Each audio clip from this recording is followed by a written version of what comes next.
हमारे उप मुख्यमंत्री डॉक्टर प्रेमचंद जी बैरवा ने कर्मचारी कल्याण के संबंध में वर्तमान यशस्वी मुख्यमंत्री बनर्जीलाल जी के नेतृत्व में जो भाजपा सरकार का कार्यकाल प्रारंभ हुआ है, तब से लगाकर अनेक फैसले हमारे कर्मचारियों के हित में वर्तमान सरकार ने किए। उससे संबंध में ही डॉक्टर प्रेमचंद जी ने आपके सामने 3 फैसले की जानकारी दी है। पहला फैसला यह है कि जो हमारे पेंशनधारी कर्मचारी है, उनमें आउटडोर चिकित्सा सुविधा जो उनको मिलती थी, उसमें उनकी लिमिट 20,000 थी और आज हमने उसको बढ़ा करके 30,000 तक की आउटडोर सुविधा जो उनको मिलती है 30,000 करती है। उसी का दूसरा पार्ट है कि कर्मचारी की डेथ के उपरांत ग्रेच्युटी या डेथ ग्रेच्युटी की एक लिमिट थी। वो जो लिमिट थी वो 20 लाख थी, उसको बढ़ा करके हमने 25 लाख कर दी। अब किसी कर्मचारी की डेथ पर उसको ग्रेच्युटी या डेथ ग्रेच्युटी जो मिलेगी वो 25 लाख मिलेगी 20 लाख के स्थान पर। और तीसरा आपको जानकारी दी है, जैसा कि केंद्र सरकार के कार्मिक जो है, कर्मचारी जो है, केंद्र सरकार के जो विभाग में काम करने वाले हमारे जो साथीगण हैं, उनकी तरह उनको 10 वर्षों तक डेथ के बाद में पारिवारिक पेंशन मिलती है। वो सेम स्कीम हमने राजस्थान में लागू की है और हमारे राजस्थान सरकार के कर्मचारियों की डेथ के उपरांत फैमिली पेंशन जो मिलती है वो 10 वर्षों तक बढ़ी हुई मिलेगी। ये हमारे कर्मचारियों के हित में एक ऐतिहासिक फैसले वर्तमान सरकार ने लिए, आपकी कैबिनेट ने उसको अप्रूव किया है। और इससे हमारे कर्मचारियों में एक जो बात बार बार आती थी, केंद्र सरकार में इतना मिलता है, हमको कम मिलता है, हमने उसी तर्क पर आज ये फैसला किया, इसके अप्रूव किया है। 2 विशेष तथ्य भी आपको हमारे डॉक्टर प्रेमचंद जी ने बताए हैं कि लंबे समय से 2002 से हमारे जो जिला न्यायालय के कर्मचारी हैं, उसमें 2 वर्ग है, एक हमारा लिपिक वर्ग है और एक हमारा चतुर्थ श्रेणी कर्मचारी और हमारे ड्राइवर कैडर के कर्मचारी। उन दोनों वर्ग के कर्मचारियों को 2 से अधिक संतान होने पर प्रमोशन का लाभ नहीं मिलता था या और फायदे नहीं मिलते थे। अब हमने ये नियम किया है कि 2 से अधिक संतान होने पर भी उनको प्रमोशन या अन्य जो लाभ मिलते हैं वो लाभ मिलते रहेंगे। इसमें पूर्व का जो नियम था, अब प्रमोशन में आगे नहीं आएगा, संतान 2 या उससे अधिक कितनी भी हो जाएगी। ये 3 जो महत्वपूर्ण फैसले हैं वो कर्मचारियों के हित में, क्योंकि हमारी सरकार आम जन के साथ ही साथ कर्मचारियों की भी हितैषी है और कर्मचारी हमारे सरकार के अंग हैं। कर्मचारी हमारी सरकार की हर क्रियाकलाप में एक महत्वपूर्ण भूमिका निभाते हैं, इसलिए उनके हितों को ध्यान में रखते हुए ये निर्णय लिया गया। साथ ही साथ जैसा कि डॉक्टर साहब ने बताया, एक नाथद्वारा देवगढ़ मदारिया ये क्षेत्र हमारे लिए बहुत महत्वपूर्ण क्षेत्र है। भौगोलिक दृष्टि से भी बहुत महत्वपूर्ण है, प्राकृतिक दृष्टि से भी बहुत महत्वपूर्ण है और ज्योग्राफिकल की भी महत्वपूर्ण है। साथ ही साथ इस क्षेत्र में हमारे बहुत बड़े बड़े मंदिर और मठ आए, तो धार्मिक पर्यटकों के लिए भी बहुत महत्वपूर्ण क्षेत्र है और मैक्सिमम हमारे धार्मिक पर्यटक इस क्षेत्र में आते हैं। परंतु ये क्षेत्र रेल की वजह से थोड़ा वंचित था और रेल में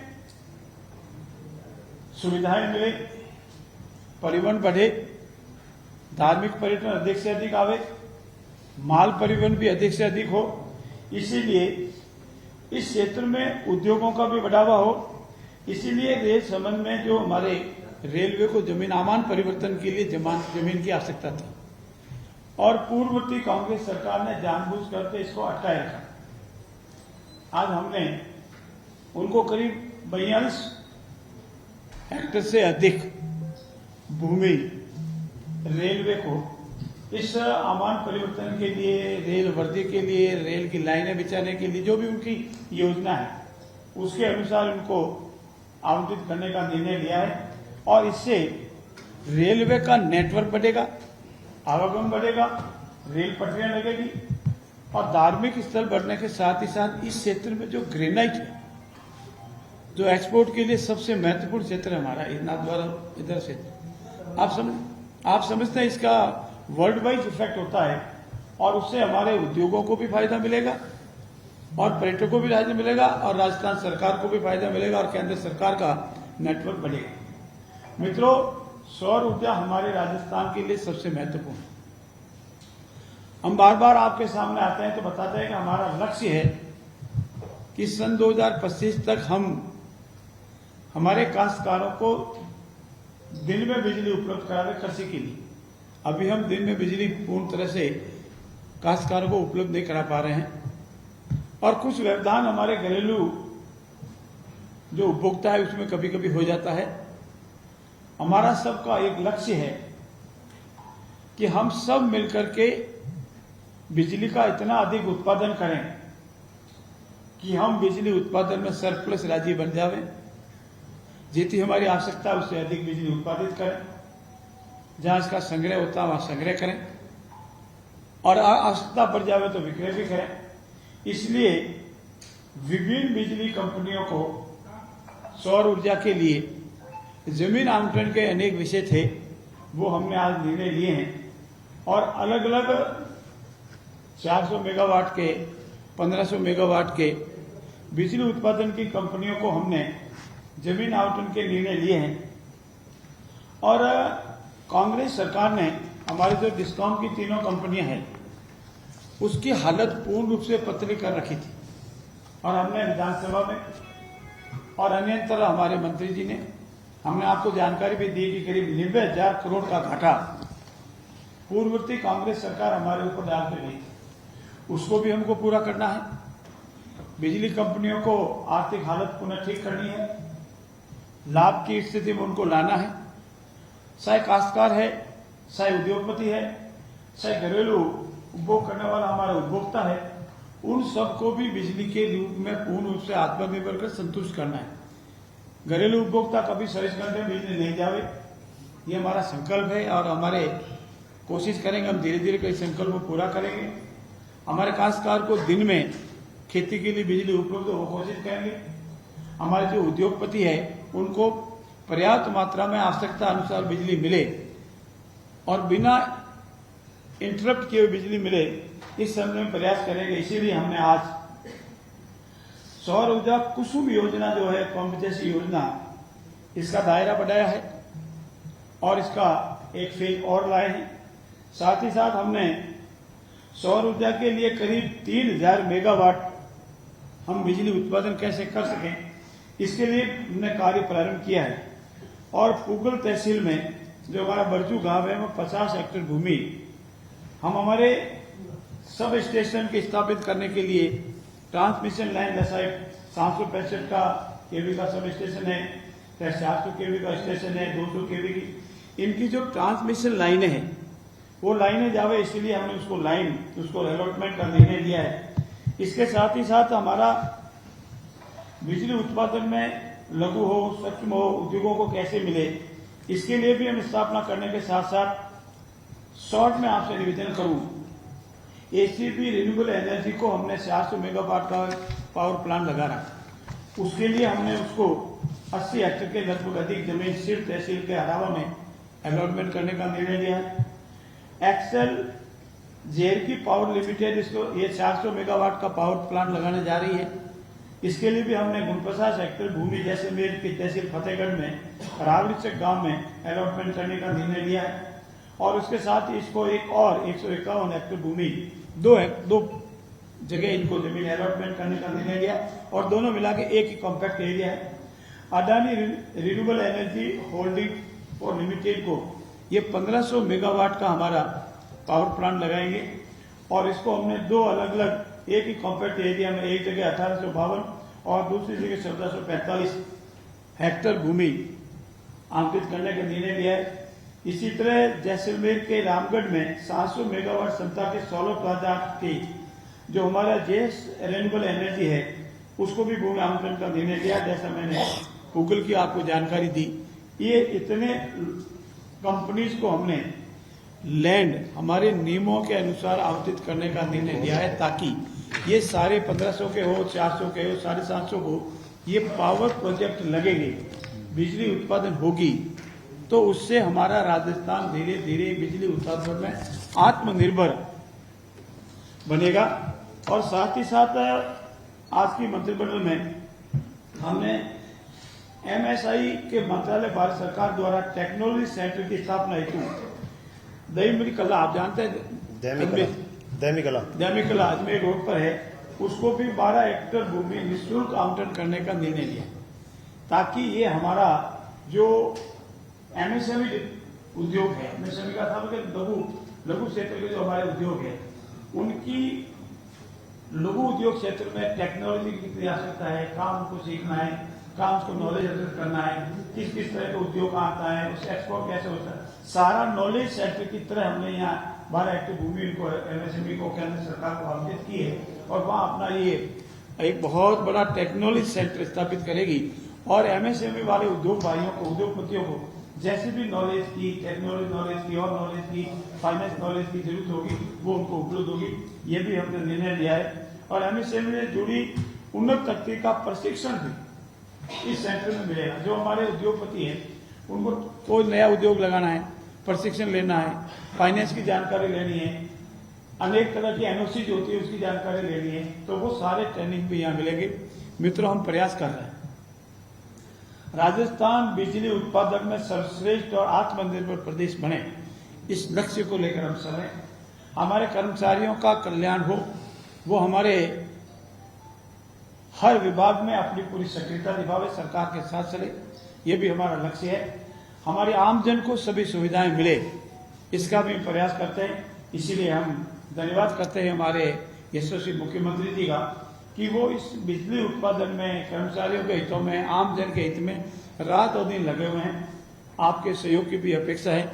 आप भी हमारे समाज के ही भाग है, हमारे देश के निवासी है, मुझे पूरा विश्वास है आप भी इसमें हमारा पूरा सहयोग करेंगे। आपका बहुत बहुत धन्यवाद। जय हिंद। एक चीज और आपके नॉलेज के लिए सब बताएंगे, आप जो पूछ रहे हैं वो भी जानकारी देंगे।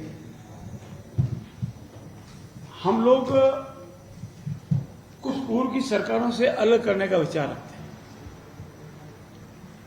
ट्रांसफर हर सरकार का अधिकार होता है, कर्मचारी का अधिकार भी होता है और नहीं भी होता है, इस तरह अलग तरह के विषय होते हैं। लेकिन हम ट्रांसफर करें तो पूर्ण रूप से पारदर्शिता हो, निष्पक्षता हो और कर्मचारी को लगे कि नहीं ठीक है, अब मुझे इतने समय के बाद मेरी ट्रांसफर हो जानी चाहिए या मेरा होना चाहिए या सरकार का हक है। तो ऐसी स्थिति में आज हमने 2 विभागों ने सिर्फ एक प्रारंभिक भूमिका के रूप में, चाहे वो मेडिकल हेल्थ डिपार्टमेंट है और चाहे हमारा वो एजुकेशन डिपार्टमेंट है, उन्होंने सिर्फ एक ट्रांसफर पॉलिसी की रूपरेखा के रूप में हमारे सामने एक प्रेजेंटेशन दिया है कि हम ऐसी ट्रांसफर पॉलिसी लाना चाहते हैं। उस पर और गंभीरता से विचार होगा और उसमें सुझाव लिए जाएंगे। अनेक प्रदेशों से सुझाव लिए और लिए जाएंगे, उनकी क्या ट्रांसफर पॉलिसीज है। और आने वाले समय में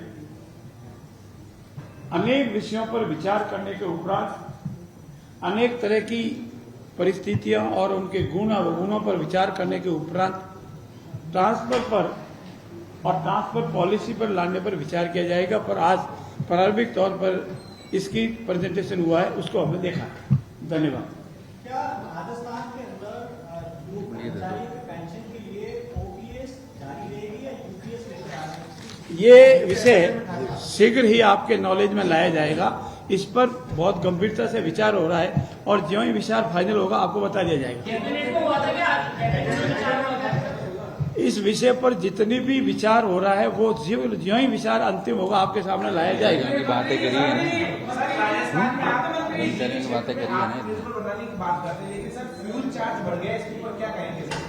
देखिए, फ्यूल चार्ज क्यों बढ़ा, कैसे बढ़ा, ये भी अपना आप एक बहुत बड़ा विषय है। 90,000 करोड़ का घाटा पूर्ववर्ती सरकार देके गई है।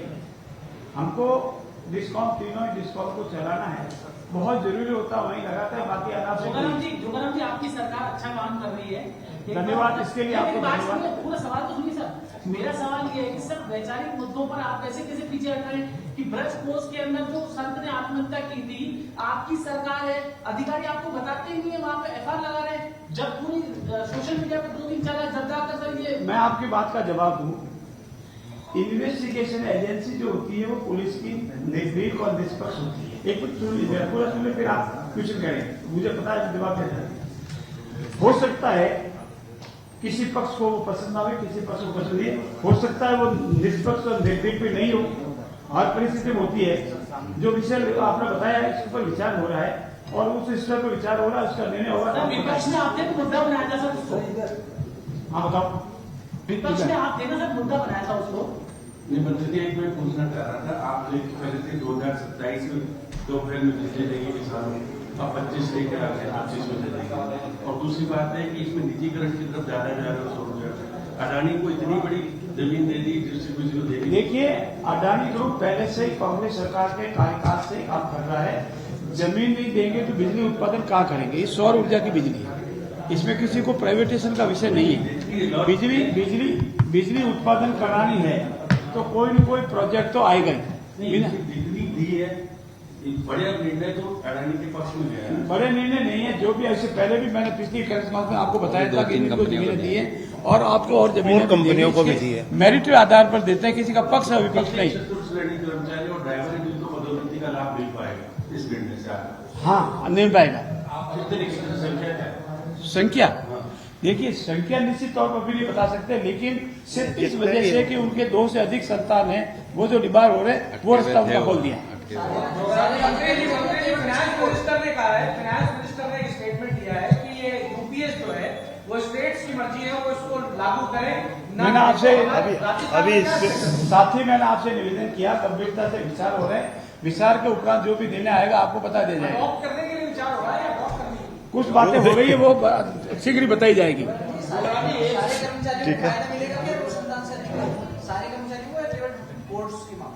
नहीं, अभी निर्णय इसमें लिया गया, अभी 2 इन्हीं पे लिया गया निर्णय। ये 2 विभाग बचे हुए थे, जो हमारे हाईकोर्ट के अंदर के जो कर्मचारी आते हैं, जो जिला न्यायालय के बाबू है, उस कैटेगरी के जो कर्मचारी है, और ड्राइवर और चतुर्थ श्रेणी कर्मचारी, उनके लिए नहीं था, उनके लिए हाईकोर्ट का आदेश करता है। दो धन्यवाद धन्यवाद राजीव राजस्थान पे कार्रवाई चले, शीघ्र आपको बताया जाएगा। बहुत बहुत धन्यवाद। हाँ, रेड बदल ये जो एक राज्य एक चुनाव वाला जो विषय चल रहा है राजस्थान को लेकर, उस पर भी कुछ चर्चा होगी? उस पर आज कोई चर्चा नहीं हुई, किसी दिन होगी आपको बताएंगे। धन्यवाद। धन्यवाद धन्यवाद।